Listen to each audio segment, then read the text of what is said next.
Radio Nacional Argentina presenta Historias de nuestra historia. Para entender lo que nos pasó y comprender lo que nos pasa. Para conocer nuestra herencia en común. Historias de nuestra historia. Con Felipe Piña. Historias de nuestra historia. Hola, buenas tardes, ¿cómo les va? Que estamos nuevamente en Historias de nuestra historia. ¿Qué tal, Roberto? Hola, ¿qué tal, Felipe? Buenas tardes. Bueno, ahí me mandaron saludos para vos. Mira, me para en la calle para mandarme saludos para Roberto Martínez. Mira, ¿quién? No, bueno, después hay gente que te quiere, te reconoce. Que me quiere vender algo. Te reconoce por la voz. No. Tan solo por la voz lo reconoció, dice. Mirá, tenés razón, como el viejo criado. Pero bueno, No había viejos criados en Domínico, te digo, donde yo soy. No había, ¿no? Eran jóvenes. No, éramos pobres, básicamente. Bueno, vamos a hablar de alguien que no tiene nada que ver con un viejo criado, todo lo contrario, un viejo patrón podría ser. Claro. Un hombre importantísimo, interesantísimo, de la historia argentina, don Bartolomé Mitre. Primero de todo vamos a decir que es probablemente uno de los más grandes historiadores argentinos, un hombre que ha escrito 2 obras canónicas que son la historia de Belgrano y la independencia argentina y la historia de San Martín y la emancipación americana, 2 libros fundamentales de nuestra historia, con una visión muy particular, ¿no? Una visión donde crea la escuela histórica, donde pensemos que estaba todo por hacerse.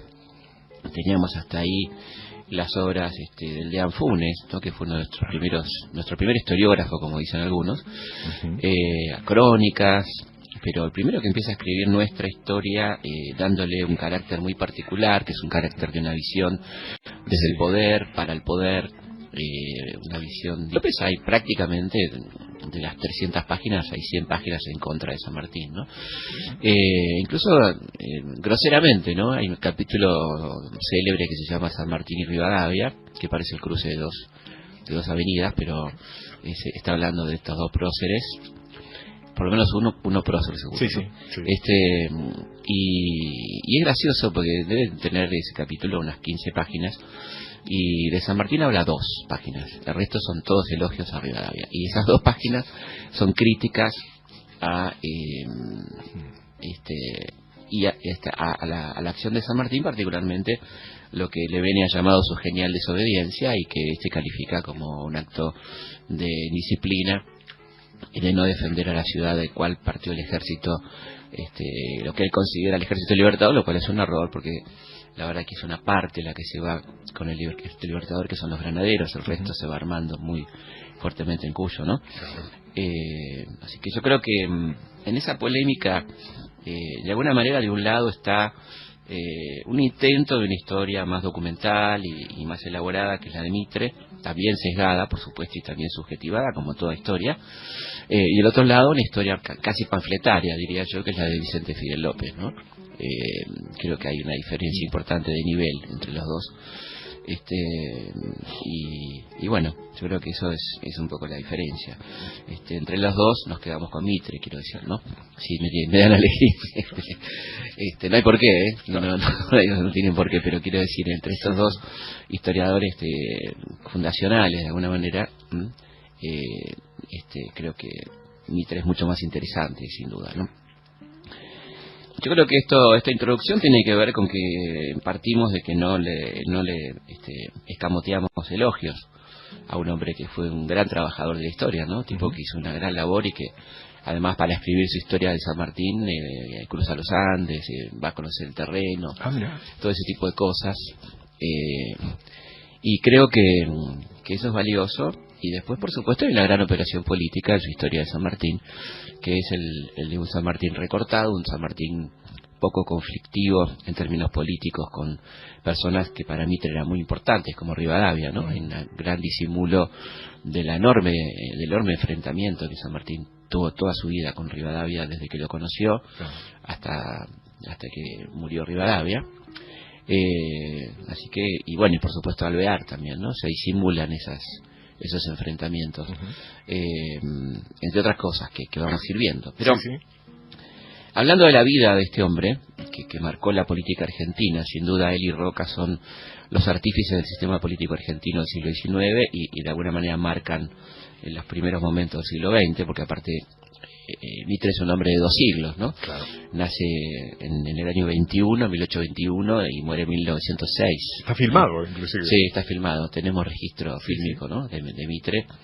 Justamente una visita al Museo Histórico Nacional. Está ahí Mitre, ya anciano. Creo que es un registro del año 1902. Bueno, él nace el 26 de junio de 1821.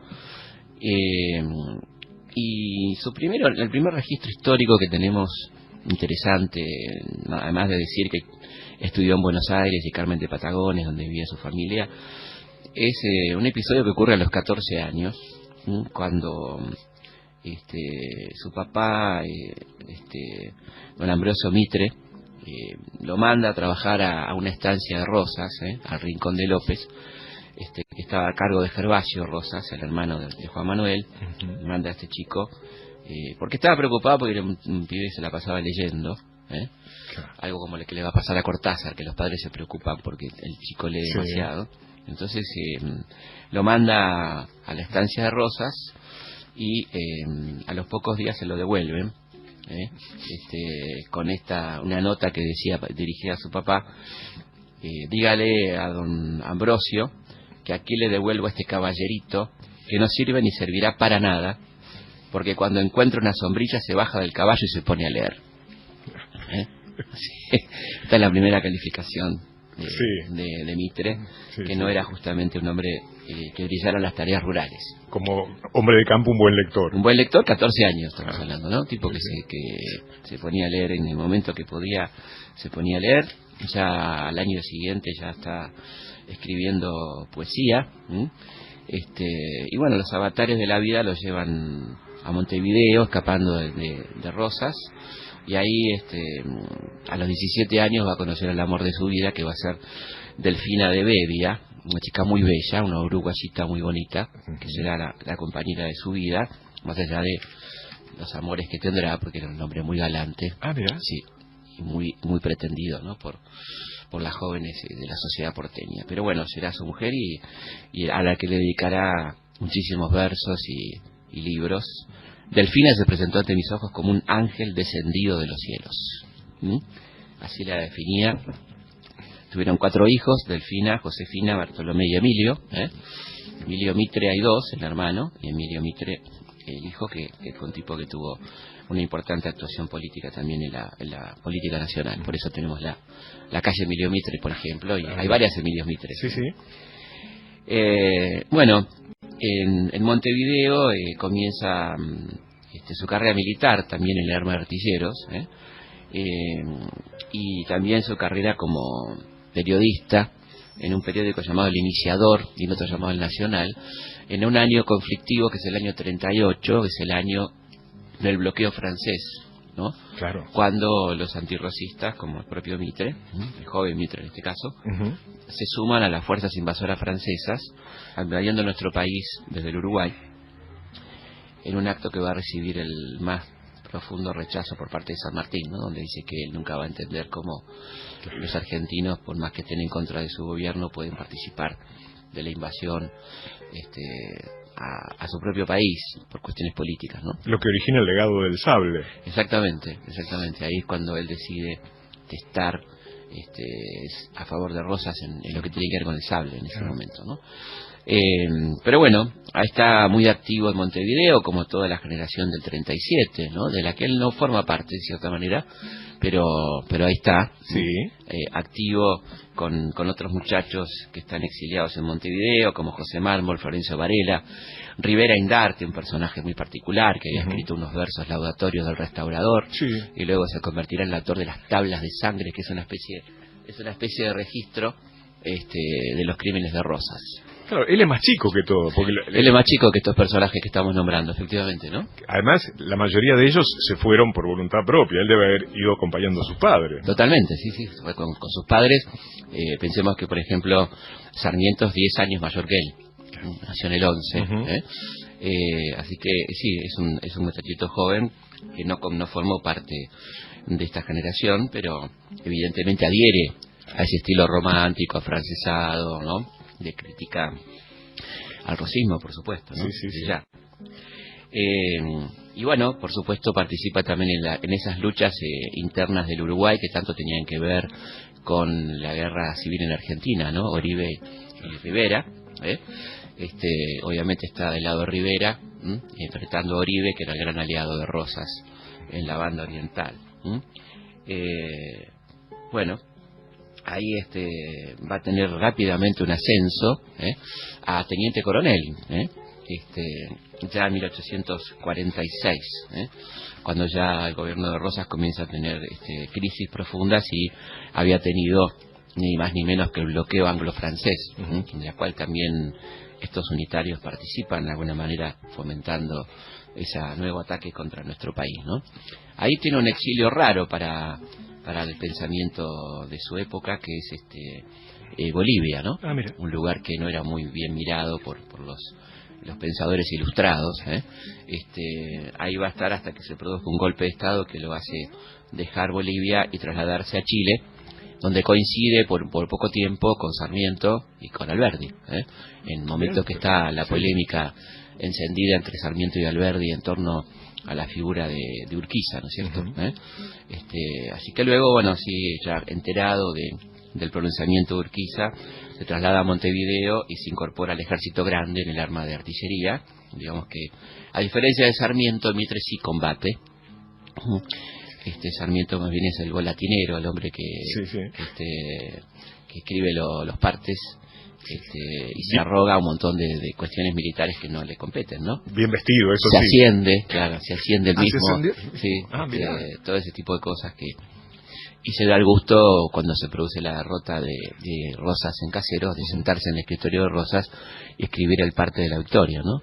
Digamos, el famoso parte del 3 de febrero, que certifica la victoria del Ejército Grande, un ejército, nunca está más recordarlo, compuesto por tropas invasoras brasileñas, ¿no es cierto? Claro. Por eso hay calle Caseros en Brasil. Hay calle Caseros en Brasil. Una de las avenidas más importantes de la zona de Copacabana, del centro de Brasil, es la avenida Mitre. Veremos luego bien, porque empezamos a entender, ¿no? Pero vamos viendo cómo viene la cosa. Bueno, ahí en principio, como sabemos, estos porteños y estos emigrados empiezan a volver al país, toda la generación romántica antirrosista, y de alguna manera son la expectativa de algún tipo de participación en el poder y en el gobierno, y son los que van a derrocar a Urquiza el 11 de septiembre de 1852, ¿no? Burlando todos los pactos, todos los acuerdos, y por lo tanto constituyendo un gobierno aparte, el gobierno del Estado de Buenos Aires frente a la Confederación Argentina, ¿no? Que tenemos esa secesión altamente prolongada, digamos que son prácticamente 10 años, ¿no? Claro. Como si fueran algunos más porteños que rosistas o antirrosistas. Sí, incluso hay herencias de cierta tradición política, ¿no?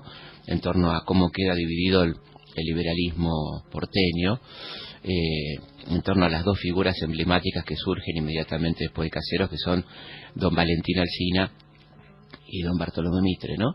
Es decir, por un lado, el alcinismo que entiende que, llamado autonomismo, que rescata ciertas cuestiones de un federalismo lavado, ¿no? Un federalismo antirrosista, pero que entiende que, por ejemplo, el Estado de Buenos Aires puede sobrevivir sin el resto de las provincias, y que en eso consiste su autonomismo o su federalismo, ¿no? Y por otro lado, de hecho van a empezar a llamarse Partido Autonomista, y por otro lado el Partido Nacional de Mitre, que por el contrario entiende que Buenos Aires debe tener la supremacía, pero gobernando a todo el país, ¿no? Como una idea mucho más funcional a las ideas del imperio, ¿no? de un gran mercado nacional, de un país manejado desde el puerto, y esto es un poco lo que ocurre en estas diferencias que se van también a trasladar a los nombres, ¿no? que van a tener estos grupos, los crudos y los cocidos, ¿no? Los crudos evidentemente como más populares, como con esta herencia del rosismo de alguna manera, ¿no? Muy lavada, como decimos, y los cocidos que tienen en la pluma de Echeverría dos escritos interesantes de los que hemos hablado aquí alguna vez, que son, por un lado, el matadero y el matambre, ¿no? El matadero como la carne cruda y el matambre, también otro trabajo de Echeverría donde habla de lo cocido como algo elaborado, ¿no? Como algo que no tiene que ver con lo crudo. Y bueno, ahí están estas diferencias en el Partido Liberal, ¿no? O en el liberalismo porteño, que se empiezan a dar en ese momento, mientras sigue un enfrentamiento cada vez más fuerte con Urquiza, ¿no? Que desafía al poder porteño con su proyecto de la Confederación Argentina, ¿no? Un proyecto fallido por ausencia de financiamiento, por no tener los recursos que tiene Buenos Aires, ni el poder militar, ni el poder económico.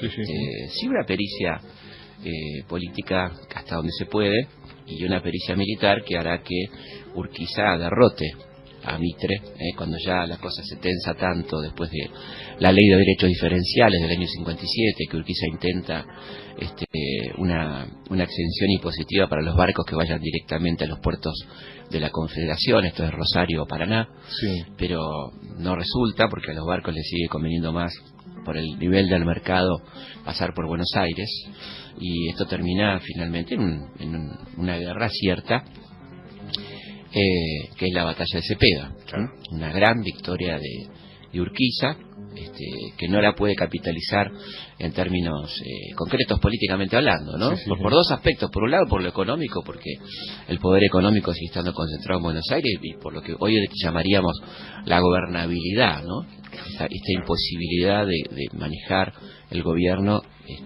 sin aliados porteños de peso. Entonces ocurre que Urquiza impone la reforma de la Constitución, la jura de la Constitución por parte de Buenos Aires, el pacto de San José de Flores, ¿no? Etcétera, pero esto se va diluyendo y termina provocando finalmente, a partir de un conflicto provincial en San Juan, la batalla final, que es la batalla de Pavón, donde, como sabemos, Mitre va perdiendo esa batalla. No era un hombre de gran pericia militar. Ya había tenido algunos episodios en su campaña al desierto, ¿no? Donde volvió caminando y desnudo prácticamente, porque los indios lo dejaron como vino al mundo, en una derrota famosa. Pese a los partes de guerra, ¿no? Sí, pero bueno, muy hermosos partes de guerra, eso sí, muy bien redactados, fantásticamente redactados. Bueno, por lo tanto, se produce el abandono de Urquiza de Pavón, que lo hemos explicado aquí muchas veces, ¿no? Urquiza es un hombre muy inteligente, muy poderoso económicamente, que se da cuenta que si triunfa en Pavón pierde todo, porque no se va a poder hacer fuerte en Buenos Aires, y si pierde se queda con Entre Ríos, un lugar muy rico, donde él tenía todo su capital, y además, de alguna manera, como el hombre de Mitre, conteniendo al interior, una tarea que le va a ser dificultosa, ¿no? Ahora, qué difícil, porque muchos de los argumentos que él había, digamos, levantado contra Rosas, seguían estando pendientes. Exactamente. Si uno lee el famoso pronunciamiento de Urquiza, evidentemente la mayoría de esos reclamos estaban pendientes, ¿no? Incluyendo la Organización Nacional, que estaba en la Carta Magna, la Constitución, pero que Buenos Aires no respetaba, ¿no? Así que aquel reclamo tan fuerte contra Rosas adquiría ahora una fuerza mayor, pero ya era tarde, ¿no? Digamos. Y es así como finalmente el 17 de septiembre se produce esta batalla del 61, la famosa batalla de Pavón, una gran victoria política de Mitre. Cuando estuvimos en la Casa de los Masones, ¿te acordás? Para nuestro programa, Lo Pasado Pensado era, nos contaba uno de los maestres, ¿no? Historiador de la masonería, que hay un documento existente en el archivo de la masonería, algo así como el acta de Pavón, donde se había pactado previamente el retiro de el masón Urquiza acordado con el masón Mitre. No vimos el documento, pero bueno, está esta versión. Será cuestión de correrse un día hasta la biblioteca y ver ese documento que realmente es muy interesantísimo, ¿no? Que quede por registrado esto, ¿no? Este compromiso de retirarse y darle el triunfo y el país a Mitre, ¿no? El triunfo y el país. Conseguir un proyecto de la masonería que estaba por encima de algunas diferencias personales. Claramente, ¿no? La masonería y el poder económico británico, claro, que había venido presionando ya a Rosas con sus bloqueos, y que ahora tenía la gran ocasión de tener un país a estrenar, un país unificado a la fuerza, y bueno, evidentemente lo que va a ocurrir a partir de la unificación nacional de Mitre y su asunción como presidente en octubre del 62 es la unificación a la fuerza, ¿no? Es decir, un poder central que se va imponiendo a los poderes provinciales, esencialmente a partir de la fuerza. Si uno empieza a ver la gran labor de Mitre en torno, gran no quiere decir buena, gran quiere decir volumen, ¿no? Sí, sí.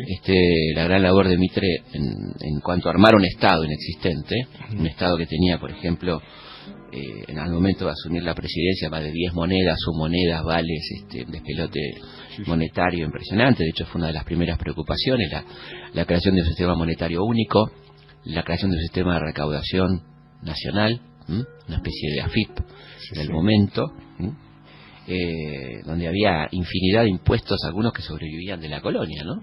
La alcabala, bueno, todas esas cosas.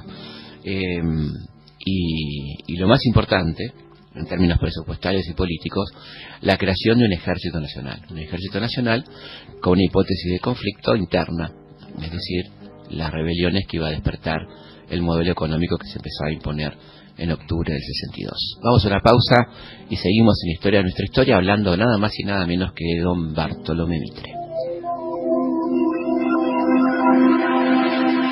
Acercando la historia a nuestra gente. Historias de nuestra historia. Enseguida volvemos con historias de nuestra historia. Comienza Espacio Publicitario. Esta semana en Revista 23, informe especial, el dolor de no saber. Sospechan que fueron apropiados en la dictadura, pero la ciencia aún no pudo corroborar su identidad. Historias que le hacen frente a un horror que todavía no terminó. Además, la gira Antibuitres de Cristina Fernández de Kirchner. Respaldo papal y fuerte discurso en la ONU contra el terrorismo económico y los halcones de la guerra. Legalizar o abolir. El debate sobre la prostitución en Buenos Aires y la trata de personas. 23. Una tapa y mucho para leer. Conseguirla todos los jueves en tu kiosco a 14 pesos con 90 o descargala gratis en tu tablet, disponible para iPad y Android.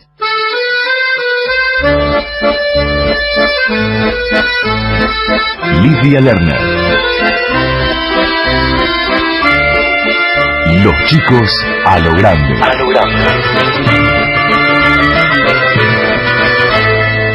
Hace poquito hablamos de que los chicos se detienen, le dan su tiempo a cada cosa.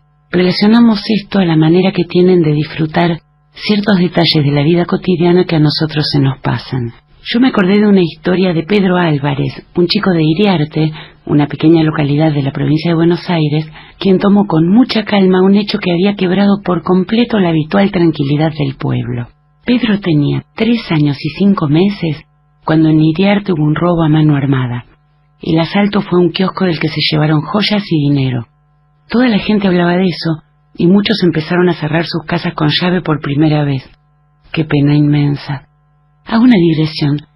Qué ganas de que se pueda volver a un mundo en el que dejemos las puertas sin llave, ¿no? ¿Y no les parece muy significativo que hoy parezca utópico algo que sí existía ya antes? Y este detalle de que hoy parezca utópico algo que antes existía, a mí me refuerza la idea de que lo único utópico es que las cosas no cambian. Retomo. Cuando en Iriarte se llevaron a punta de pistola las joyas y el dinero de los dueños del kiosco, todo el pueblo quedó revuelto. Días después, Pedro fue al kiosco con Lorena Canepa, su mamá, y al mirar las estanterías comentó aliviado: «Ay, viste, mami, qué suerte, los ladrones no se llevaron las golosinas». Tranquilo, tenés la vida delante, tómate el tiempo que hay tiempo. La bella voz que estamos escuchando corresponde a Malena. Como decía el abuelo, el que va piano va sano, tranquilo. El que va piano va sano. Malena, hija de la cantante y comunicadora social Adriana Pedrolo, integra el grupo franco-argentino Iguana, que está dirigido por Adrián Politi, también autor de Tranquilo, esta canción tan diáfana. Respirando tranquilo, todo bien. Obviamente los chicos no viven en una calma chicha todo el tiempo. Ya vamos a hablar de eso con más calma, valga la redundancia, o sea, ya vamos a hablar con tranquilidad de la intranquilidad. Por hoy nos despedimos con una muestra que dio Belén Bordiñón cuando tenía 3 años y medio. En una reunión familiar se golpeó la frente y le pusieron hielo. Según me contó su abuela Celsa Álvarez, a los pocos minutos entró el tío Fernando cargando en el hombro una barra de hielo para enfriar las bebidas. Al verlo, Belén pidió preocupada: «Llévalo, tío, ya se me pasó». Tranquilo,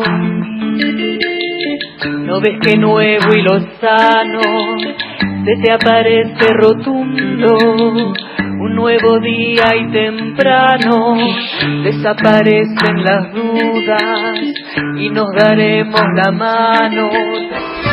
Quienes quieran enviar sus relatos o comentarios pueden hacerlo a lidialerner@radionacional.gov.ar. 2 de la tarde, 30 minutos. ¿Te gusta jugar, soñar e imaginar en una biblioteca popular? Eso y mucho más es posible. El próximo domingo 28 de septiembre, desde Ushuaia hasta La Quiaca, más de 500 bibliotecas populares argentinas festejan su día en forma simultánea. Lecturas, música, talleres, títeres, teatro y juegos, en una verdadera fiesta de la cultura. Vos también podés ser parte de este evento cultural único. Acércate a la Biblioteca Popular de tu comunidad. Día Federal de las Bibliotecas Populares. Muchas voces, un mismo festejo. www.conavip.gov.ar/Día Federal. Presidencia de la Nación. Fin espacio publicitario. Llegó la hora del concurso. Presta atención a la consigna. Podés llevarte históricos premios.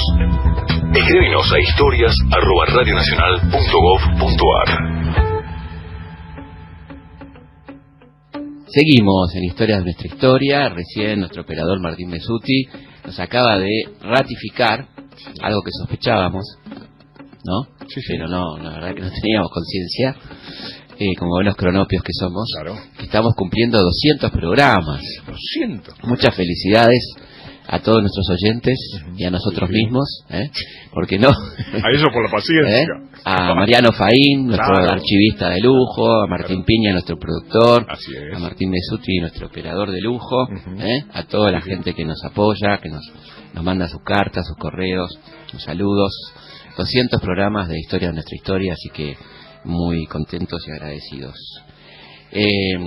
Hicimos un concurso especial este domingo pasado, que era el gran libro en todos los sentidos del término, grande porque tiene más de 1000 páginas, y grande porque es un gran libro. La verdad que hablábamos con Nicolás Olsevicki que no hay en lengua castellana algo parecido. Es una historia de las ideas científicas de Tales de Mileto a la máquina de Dios, en un libro también con el estilo de Leonardo Moledo, ¿no? Que es el otro autor, con estas, que falleció recientemente, un gran divulgador, con estas cosas que hacía Moledo, como payadas con Galileo y tal, ¿no? Así que, bueno, el ganador o la ganadora del libro es... En este caso la ganadora es Iris Gisela Jiménez, que dice: hola amigos, ¿cómo están? Me encanta el programa, trato de no perdérmelo nunca, aunque nunca les escribí.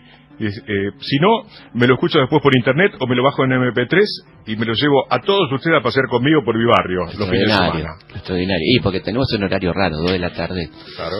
Ya la gente comió, lo sabemos todavía. No sé. Como el tema de este domingo me apasiona y muero por el libro de las ideas científicas, me animé a escribirles. Bueno, me hicieron leer muchísimo, ya que la pregunta no es fácil de contestar, por lo menos para los que no somos científicos. Nosotros, por ejemplo. Claro, todos nosotros. Los que estamos acá, claro. Me decido por Rosalind Franklin, porque fue gracias a ella y a su fotografía del ADN que los otros científicos, James Watson y Francis Crick, pudieron completar sus investigaciones y publicar sus estudios sin nombrarla a ella. Tanto es así que en varias de las páginas que leí ni la mencionaban, o en otras solo ponían R. Franklin, quizá por machismo. Totalmente por machismo, claro. Sí. Bueno, espero haber acertado y ojalá me gane el libro. Les mando un saludo y muchas gracias por todo lo que se aprende escuchando el programa. Iris Gisela Jiménez. Bueno, Iris, te ganaste el libro, nos comunicamos con vos para... Veniste con un bolsito, es grande el libro, Así que felicidades y nos comunicamos con vos para hacerte llegar el libro para que lo pases a buscar. Muchas felicidades. Y después tenemos, bueno, varios que escribieron y que contestaron correctamente. Sí, mencionamos. Juan Gonzalo, por ejemplo, como Sebastián Galenti, que dice, Felipe y gran equipo, dice, que somos muchos, dice, bueno... Los y las felicito por el programa y por la difusión del libre pensamiento secular. Muchas gracias. Buenísimo programa, dice Mariano Rodríguez. Saludos y mis felicitaciones a Nicolás. Buenísimo escucharlo, al discípulo que nos dejó el gran Leonardo. Uno de los primeros, el que hizo una huella donde no había camino, como dijo Adrián Paenza. Totalmente, Leonardo Moledo. Sí. Y Silvia, que dice... qué orgullo escuchar a nuestro ex alumno Nicolás. Mira qué lindo. Un abrazo, Silvia Feld. Le vamos a contar a Nicolás el saludo de Silvia Feld. También le mandamos un saludo a Silvia Feld de nuestra parte. Sí. Vamos a hacer la pregunta de hoy. Le vamos a pedir a los oyentes 3 obras literarias y 3 obras históricas o ensayos de don Bartolomé Mitre. Nos escriben a historias@radionacional.gov.ar. Perfectamente. También se pueden comunicar con nosotros a través de nuestra página web www.elhistoriador.com.ar, donde pueden suscribirse gratuitamente a nuestra muy solicitada revista mensual, La Gaceta. Tenemos ya 90.000 suscriptores. Totalmente gratuita, por supuesto, le llega todos los meses cómodamente a su casilla de correo. No tiene más que escribirse, y ahí tenemos información de libros, exposiciones, las efemérides del mes. Las editoriales generosamente nos ceden anticipos de sus libros, para que ustedes puedan leer. Así que vamos mejorando, ampliando la cantidad de páginas de nuestra Gaceta Histórica, que nos llena de orgullo. Y un saludo para Mariana Pacheco, su redactora y responsable de contenidos. Y bueno, crece la página, crece también la Gaceta, y bueno, y también crece el número de amigos en Facebook. Ya estamos en 510.000. Con música ahora. Con música todos los días, que la gente agradece mucho. Y una nota histórica todos los días, como ustedes saben, y generalmente una vez por semana alguna película, algún video, algún material, y bueno, la actividad, los lugares donde nos presentamos, a donde vamos, o donde se presentan amigos, queridos y demás. Dudas, sugerencias, comentarios. Comunicate con Historias de nuestra historia a través de nuestro mail. historias@radionacional.gov.ar. Seguimos hablando entonces de Bartolomé Mitre. Lo habíamos dejado ahí ya como presidente de la Nación, organizando el país, y habíamos dicho que una de las primeras tareas fue organizar el Ejército Nacional, de la cual él va a ser evidentemente un gran responsable como general de la Nación, que es un término que comienza a usarse en ese momento, general de la Nación unificada, con una hipótesis de conflicto que tiene evidentemente como objetivo el interior del país, que comienza a tratar de defender lo poco que quedaba de las pequeñas artesanías o protoindustrias, frente al avasallamiento que provocaba el puerto con sus productos ingleses de la ya casi segunda revolución industrial, ¿no es cierto? De manera tal que esto llevaba inevitablemente a un enfrentamiento como el que se va a producir en la zona de Cuyo y en La Rioja, con don Ángel Vicente Peñalosa. enfrentados a veces, Felipe, con gente que había sido unitaria y antirrosista en su momento. Por ejemplo, el Chacho. Claro. Por ejemplo, el Chacho, ¿no? Es que hemos dicho más de una vez, y nunca está de más recordar que para ciertas zonas del interior, el federalismo que planteaba Rosas no terminaba de cerrar, ¿no? Como de alguna manera también le pasaba a Quiroga, ¿no? Es decir, había alianzas tácticas, pero ese federalismo no dejaba de ser un federalismo muy localista. Por lo tanto, la prédica de paz de una liga del interior, ¿no? Prendió en muchas zonas del centro norte del país, podemos decir, ¿no? Entonces, en algún sentido, casi curiosamente, la liga del interior tenía un sentido más federal que la que tenía el rosismo, ¿no? De alguna manera, no exactamente así, pero quiero decir, había una demanda de unidad y de centralización que también implicaba cierto reparto de esas rentas, ¿no? Que Rosas ni se planteaba, como tampoco se planteaba la Organización Nacional, porque implicaba la socialización de estas rentas de carácter nacional, ¿no? Digamos que la sublevación del Chacho es una sublevación heroica, ¿no? Que tiene casi una partida de defunción inicial, pero que sin embargo se lleva adelante con un manifiesto muy interesante reclamando y denunciando la miseria de los pueblos y las provincias frente al crecimiento económico de Buenos Aires, ¿no? La ruina de las industrias, de las haciendas, de los productos locales, y esto termina en guerra, una guerra de policía, se dice, incluso este término es el que usa Sarmiento, una guerra de policía, que tiene dos sentidos, ¿no? Es una palabra de alguna manera polisémica, porque policía viene de limpieza, ¿no? Sí. Usted que sabe latín del colegio, es limpieza, y también es como tratar de delincuente a quien se está sublevando, ¿no? Que es el término que nunca deja de usar Sarmiento para referirse a los montoneros, que de ellos se trata, ¿no? Y además Mitre encarga la represión a sus famosos coroneles, muchos de los cuales eran uruguayos que había conocido en la banda oriental, como por ejemplo Paunero, gente de un salvajismo tremendo que aplicaba torturas y arrasaba con estos pueblos, donde el enemigo era la población, ¿no? Toda, porque evidentemente toda esa población apoyaba a los montoneros, a las montoneras de Chacho Peñalosa, de Felipe Varela, y los métodos son métodos tremendos que recuerdan lo que va a pasar un siglo y pico después, ¿no? También con la misma manera, ¿no? La imposición de un modelo antipopular por la fuerza. Claro. No casualmente este proceso del que estamos hablando se llama proceso de organización nacional, el que va del 62 al 80, y el otro es el de reorganización nacional, ¿no? Así que hay una asunción de la historia donde estamos frente a una nueva organización de las formas de producción, del sistema de renta, rentístico, de organización del Estado, ¿no? Y de policía del pensamiento. Policía también. Y bueno, así es como entonces se lanza la represión. Mitre le da entonces la represión a estos coroneles, y también a Sarmiento, que tiene una actuación destacada en cuanto a la represión del Chacho puntualmente, ¿no? Y bueno, esto termina con las batallas que va perdiendo, heroicas batallas que va perdiendo Peñalosa, y finalmente su asesinato en Olta, ¿no? En el pueblo de Olta, donde se pone su cabeza en una pica, y Sarmiento pide un brindis, no solamente por la muerte, el Chacho dice, sino también por la forma en que murió, porque para estos delincuentes no hay ley, no debe haber ley. Claro. Es decir, un concepto también interesante que luego se va a extrapolar. No estamos sacando de contexto en absoluto, porque alguien que dice que hay que sacar de la ley quiere decir que se le está sacando a un prisionero de guerra o a esta gente la posibilidad de un juicio justo, de defensa propia, ¿no? Sacarlo de la ley quiere decir esto, ¿no? Es decir, darle una identidad de no ciudadano, claramente, ¿no? Ahora, qué espanto la barbarie de lo civilizado, ¿no? La barbarie absoluta, ¿no? Y sobre todo de la persona que escribió Civilización y Barbarie, ¿no? de la que hemos elogiado cosas, por supuesto, en este programa, pero esta quizás su peor parte, ¿no? Su parte racista, su parte represiva, que responde al modelo burgués, ¿no?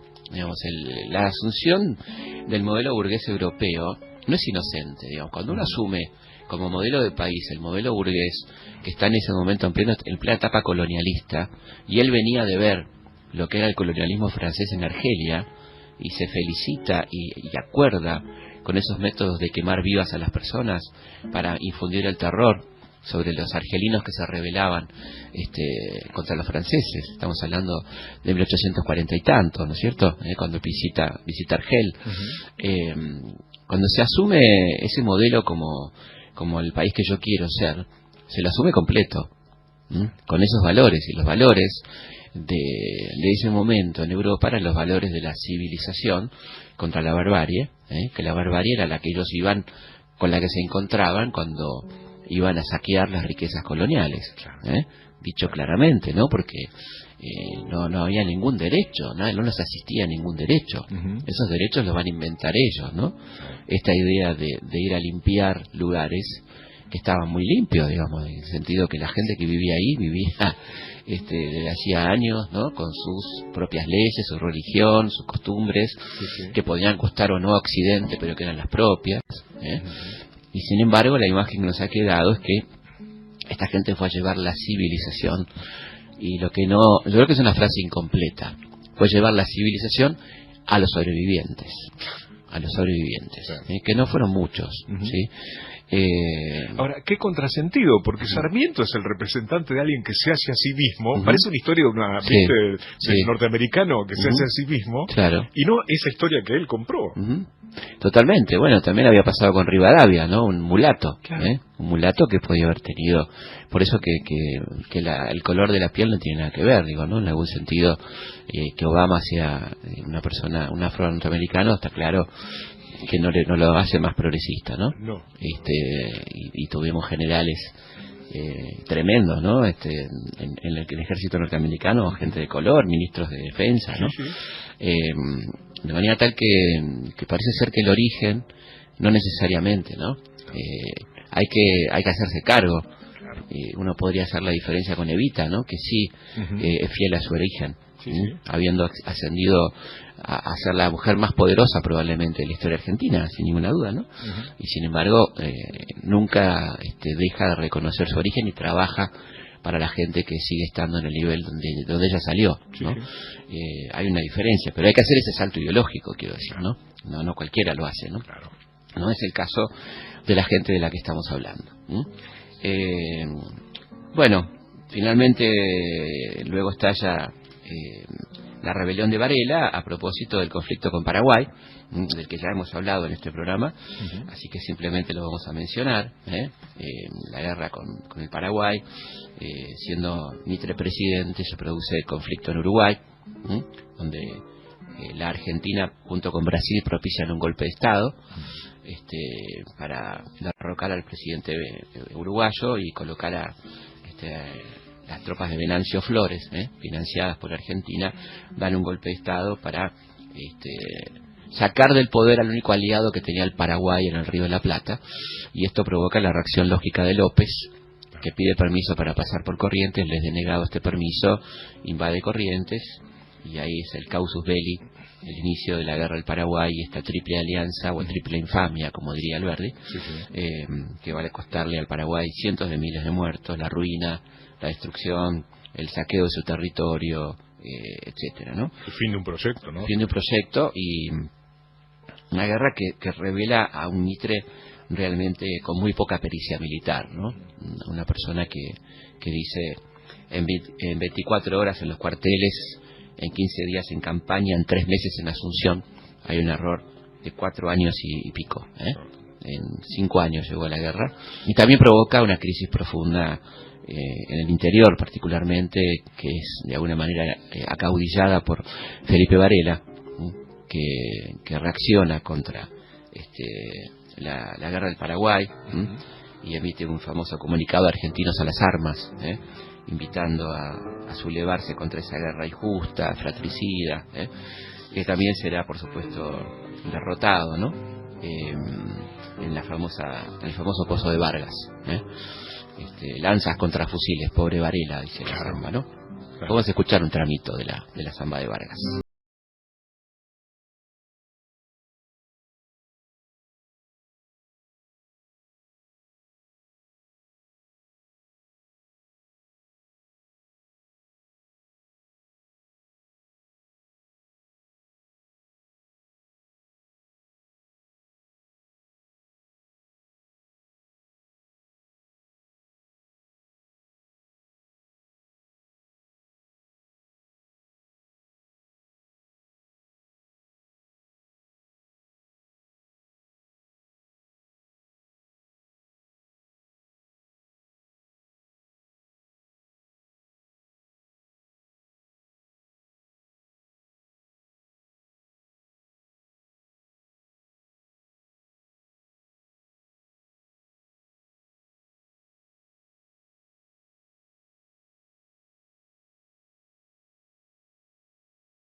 Bueno, ahí estamos, ¿no? La derrota de los montoneros, derrota definitiva de alguna manera, la guerra del Paraguay.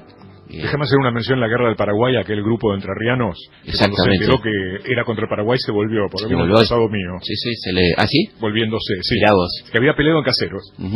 Claro. O sea, contra Rosa sí, claro, pero contra los paraguayos no. No, lógico, y ahí se le plantan al propio Urquiza, ¿no? Se le plantan en la cara. Y esta guerra que, bueno, deja miles de muertos, como dijimos, y solo mujeres y niños. Y decía el querido Varela, ¿no? El catamarqueño Felipe Varela: ser porteño es ser ciudadano exclusivista, y ser provinciano es ser mendigo sin patria, sin libertad, sin derechos. Esta es la política del gobierno de Mitre. Soldados federales, nuestro programa es la práctica estricta de la Constitución jurada, el orden común, la amistad con el Paraguay y la unión con las demás repúblicas americanas. Bien, ese era el manifiesto de Felipe Varela, derrotado en 1867, en el Pozo de Vargas.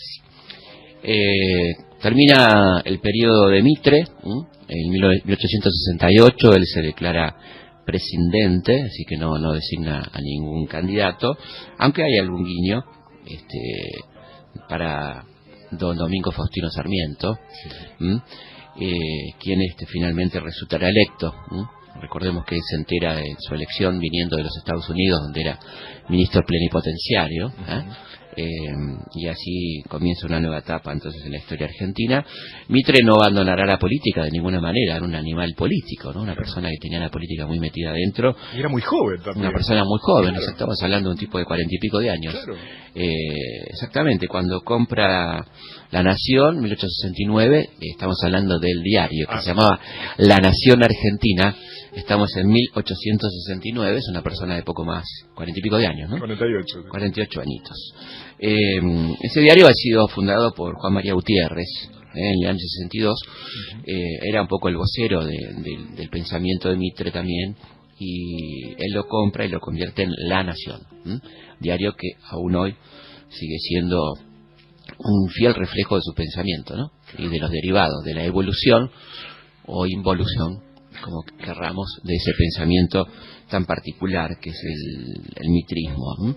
Claro. Tiene que ver también, ¿sabes qué? Tenía que ver también, me parece, lo que vos habías hablado la otra vez, la construcción de esas élites, en la que se inscribe la creación del central, como le decían, el Colegio Nacional de Buenos Aires, y sus colegios, ¿no? Adyacentes. Sí, su modelo de reproducción, ¿no? Modelo de reproducción de una élite. Claro. Mitre, por ejemplo, es un tipo tiene tan claro los límites de la reproducción, es que es el gran promotor junto a Sarmiento, ministro de Instrucción en la provincia, por ejemplo, de los profesorados y magisterios, como para limitar el ascenso social de la clase media, ¿no? Es decir, que a lo máximo que se podía aspirar era ser profesor o ser docente, limitando, por supuesto, el acceso a la universidad a la élite que se reproduce a sí misma, ¿no? Así que, bueno, ahí tenemos un tipo que interesante en cuanto a tener en claro cuál es ese proyecto de la oligarquía, ¿no? De la que va a formar parte, absolutamente. Le había surgido un gran enemigo, ¿no? Uno de los tipos más interesantes de la historia argentina, que es Alberdi, durante ya la guerra con los caudillos y particularmente la guerra contra el Paraguay. Alberdi es un gran defensor del Paraguay y será evidentemente sancionado por Mitre, ¿no? Se queda sin trabajo. Él había sido diplomático de la Confederación Murquicista y inmediatamente es despedido a partir de su acción diplomática, lo cual habla muy bien de Alberdi, ¿no? Es decir, de cambiar de bando, si se quiere, no por conveniencia sino por convicción, con un costo tremendo para él, ¿no? Lo sancionó hasta con la estatua, lo sancionó. La estatua y con no publicarle una línea en su diario, ¿no? Y no publicar en la Biblioteca de la Nación de tantos centenares de títulos, no publicar los libros de Alberdi, ¿no? Y sigue siendo una palabra media complicada todavía Alberdi en el gran diario argentino previo al otro gran diario argentino, ¿no? Pero bueno, La Nación será evidentemente, junto con la prensa que surge casi contemporáneamente, un año de diferencia, un lugar de doctrina, como se dice, ¿no? De bajada de línea de un sector determinado de la clase dirigente, vinculada fundamentalmente a la burguesía terrateniente argentina, ¿no? Así como la prensa era un diario más de las profesiones liberales o de la burguesía comercial, La Nación era y es claramente el vocero de los sectores de la burguesía terrateniente argentina, ¿no? Más de 30 años después de la presidencia, Mitre sigue siendo un referente. Absolutamente, sí. Bueno, en el año 71, recordemos la fiebre amarilla, Mitre cae enfermo de la fiebre amarilla, se salva, obviamente, como hemos dicho, y se presenta candidato a presidente nuevamente, estaba habilitado con un periodo intermedio a hacerlo, y triunfa en esas elecciones Nicolás Avellaneda, que de alguna manera es el primer candidato del PAN, del Partido Autonomista Nacional, ¿no? Una idea de traer candidatos del interior, en este caso un tucumano, a gobernar el país con la anuencia de los gobernadores, con lo que va a empezar a hacer la Liga de Gobernadores. En esas elecciones, por supuesto, hay fraude, como había habido en todas las elecciones, incluyendo, ni hablar, la de Mitre, y Mitre denuncia fraude y se subleva, intentando un golpe de Estado, cosa que los que lo califican de republicano, el gran republicano, omiten esta parte de la historia, ¿no? Que Mitre fue golpista, intentó derrocar un gobierno por la fuerza, y termina derrotado, nada más y nada menos que por Roca, y preso, donde se dedica a escribir parte de sus grandes libros que hemos mencionado anteriormente, ¿no? Luego hay una amnistía decretada por el propio Avellaneda y la incorporación de los mitristas al gobierno, y obviamente un acercamiento a Roca, que evidentemente llega también a la presidencia en el 80 con el aval de Mitre, ¿no? Y comienza a fusionar ahí la gran maquinaria electoral entre estos dos referentes absolutos, ¿no? del poder económico político en Argentina, que van a ser Bartolomé Mitre y el general Roca. Digamos que de ahí en adelante, por lo menos hasta la sanción de la ley Sáenz Peña, son los grandes electores en Argentina, ¿no? Los tipos que manejan la política nacional. Mitre va a tener una labor destacada en la Revolución del 90, cuando Roca designe a sucesor a su concuñado Juárez Celman, y hace una cantidad de desquicios tremendos, privatizaciones, la ley de moneda garantida, ¿no? Que emitía, bancos privados podían emitir moneda, bueno, todo ese desastre que termina en la crisis del 90. Pues era el corralito, decías vos. El corralito, los bancos no devuelven los depósitos, se produce la crisis bancaria y política, nace la Unión Cívica, esta unión entre Alem y Mitre, gente muy diferente, es decir, uno que criticaba simplemente el modelo electoral y que aparentemente querían la pureza y tomar el control del Estado que habían perdido, porque el propio Roca pierde el control del Estado con su concuñado, que hace una camarilla muy cerrada donde el roquismo y mitrismo quedan afuera. Es por eso que ambos grupos van a apoyar la revuelta del Parque, a la vez cooptándola, porque los grandes vencedores del 90 no es Alem, no es el sector que va a terminar siendo la Unión Cívica Radical, sino el gran vencedor es el sector del poder, que se renueva con Carlos Pellegrini, digamos, dejando afuera a los más radicales, valga la expresión, ¿no? Claro. Los dueños de la pelota eran otros. Absolutamente. Y bueno, y ahí Mitre funda la Unión Cívica Nacional, que va a ser el partido que junto con el PAN van a manejar la política argentina de ahí en adelante, ¿no?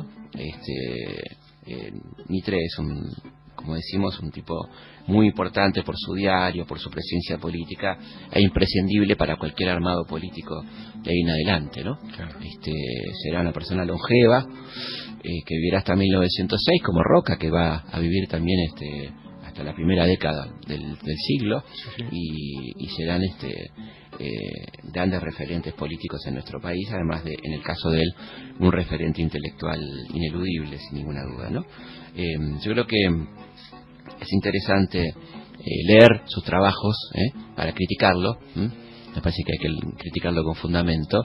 Es un tipo muy sólido y por lo tanto la crítica debe ser seria, de la misma solidez por lo menos, ¿no? No solamente desde la solapa, sino ver por dónde se lo puede criticar, y creo que aquí hemos dado algunos elementos, el resto se lo dejamos a ustedes, la tarea para el hogar. Así que hemos llegado al final de este programa de Historia de Nuestra Historia, hablando de Bartolomé Mitre. Como siempre pensamos que esto no es una tarea completa, sino que somos una especie de aperitivo para que ustedes se queden con las ganas y sigan buceando y buscando material. En este caso creo que ha sido así, sobre todo con una vida tan extensa y tan complicada como la de Mitre. Nos volvemos a encontrar el próximo domingo aquí en Historias de Nuestra Historia por la Radio Pública.